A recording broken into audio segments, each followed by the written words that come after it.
I have been using this for a while now, so I figured I would share some thoughts.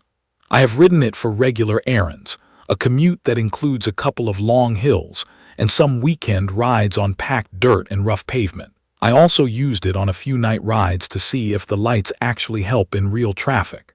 If you want an electric bike that feels closer to a small, vintage-style motorcycle than a traditional bicycle, this is basically that kind of vibe. It is for someone who cares about a stable ride, wants help on hills, and likes the idea of fat tires for broken roads, gravel paths, and curb hopping. If you need something you can easily carry upstairs every day, this is not the kind of bike that makes that easy. The first thing I noticed is the look. The frame has that retro, tough shape, and the tires are wide enough that it immediately reads as a different kind of ride. In person, it feels solid.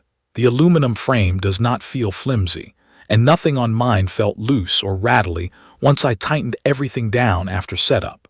The bike is heavy, and you feel that the moment you try to move it around a garage or roll it through a narrow doorway. Once you are riding, that weight turns into a planted feeling. It tracks straight, it does not get pushed around much by rough surfaces, and it feels confident in turns as long as you respect the fact that you are moving a lot of mass. Setup was not bad, and I am not someone who enjoys building bikes. Mine arrived mostly assembled. I had to attach the handlebars, install the front wheel, and put on the pedals. It took me about an hour, moving slowly and double-checking everything. The tires were not fully inflated out of the box, so I had to pump them up before the first ride. After the first couple rides, I rechecked bolts and spoke tension just for peace of mind, because heavier electric bikes can loosen things as they settle in. I recommend doing that with any electric bike. In daily use, the controls are straightforward. There is a display in the center that I can read without squinting, and I like being able to see my speed, battery level, and pedal assist level at a glance. I do not want to use my phone just to see basic ride info, so having it right there matters. The buttons for lights, horn, and turn signals are on the left side, and that ended up being more useful than I expected. The turn signals are not magic safety, but in city riding, they give drivers one more clue about what I am doing. The headlight is bright enough that I felt comfortable riding in the evening, and it helped me see cracks and debris sooner. It is not a car headlight, but it is enough for bike speeds on typical streets. This bike uses a 750-watt motor, and in real life that translates to getting up to speed without feeling like you are grinding. I tested it on a hill that usually makes me stand up and work on a normal bike, and here I stayed seated and just kept a steady cadence with pedal assist. The motor engagement on mine feels smooth once you are moving. From a full stop, there can be a short delay before it kicks in, which you notice at intersections. It is not dangerous if you expect it, but I learned quickly to start pedaling a beat earlier than I would on a non-electric bike. The throttle response is quick. When I used the throttle to roll away from a stop sign, it moved forward without a big hesitation. On loose dirt, I was careful with the throttle because you can break traction if you get aggressive, but the fat tires help a lot. Top speed out of the box is around 20 miles per hour, which is where I rode most of the time anyway. I am more focused on getting through a commute comfortably than trying to go as fast as possible. At that speed, the bike feels stable. The wide tires and suspension take the edge off bad pavement. I rode over broken asphalt, pothole patches, and uneven sidewalks, and it did a good job not beating me up. I also took it onto a dirt path with some roots and small rocks, and it stayed controlled as long as I kept my speed reasonable. Comfort is a real strong point here. The seat is actually usable for longer rides. I did a couple rides that were around 2 hours with breaks, and I was not sore in the way I usually am on thinner bike saddles. The suspension is also doing real work. The front fork and the rear shocks smooth out the kind of bumps that normally make you tense up. It is not going to erase a deep pothole, but it takes those constant small hits and turns them into something you can live with. The battery on my model is 374.4 watt-hours. In real riding, range depends on how you ride. When I used moderate pedal assist and treated it like a bike with help, I got a little over 40 miles on a charge in mostly city conditions.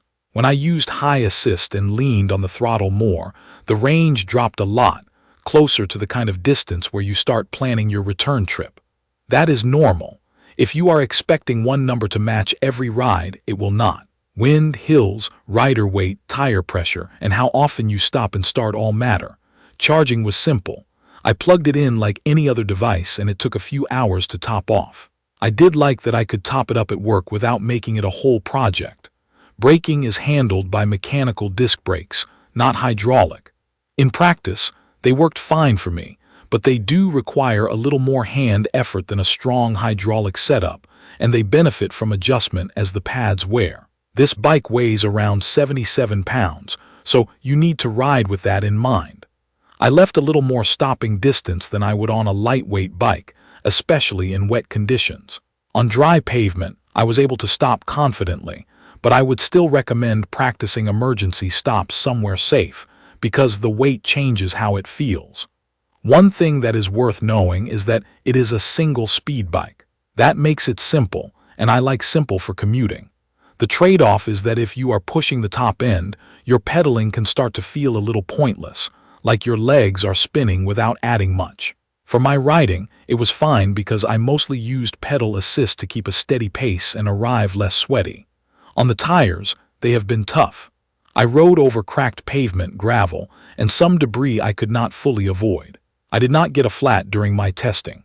I still would not treat them as invincible, but the combination of tire volume and tread helped with grip and confidence.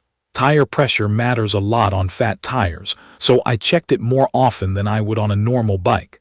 Too low and it feels sluggish. Too high and you lose some of that comfort. The biggest limitation for me is the weight. It is fine when you are riding.